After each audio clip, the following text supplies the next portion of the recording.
Joining us now to break it all down, former FBI Joint Terrorism Task Force member Tom Smith and president for the Jerusalem Center for Security and Foreign Affairs, Dr. Dan Diker. Welcome to both of you. Tom, I'm going to start with you here. Just give us your take on what you're seeing at this point, and if you feel that gun control is the best answer right now. Well, it's not, and that is just by history. You know, these elected officials, both in this country and abroad, need to understand that there's people behind these weapons, and evil is just evil, and it's in their heart and it's in their soul, and that's what needs to be going after by law enforcement, like the FBI is doing here in the United States. You know, get off the gun thing and start looking at the bad guys who are responsible for these terrible actions around the world.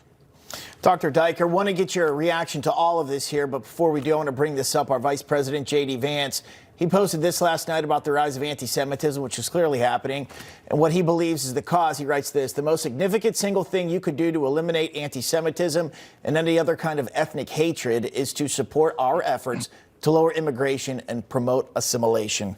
Your reaction, especially to what we just saw here in New York, how disgusting was that? Absolutely. This was an attack on all New Yorkers. This was not only an anti-Semitic attack against Jewish New Yorkers. There is a direct line between what happened in Bondi, Australia, and what's happening now across the United States. It can happen in Bondi, can happen in Boston, Brooklyn, or Baltimore, because there's an ideological war going on, and that if the mayor-elect doesn't take a very tough position and stop using terms like globalize, the intifada, which is an Islamic jihadi term, they're going to give permission to Islamists and non-Islamists to be attacking Jews and other minorities in this city and around the country. Bondi is a warning to civilization. That was the war, and I think it's not only that Bondi could have been worse, it is worse than what many of us in the West believe, because this is a continuation of a 9/11 jihad taking place under the mask of Jews in the Festival of Lights, which becomes a dungeon of darkness.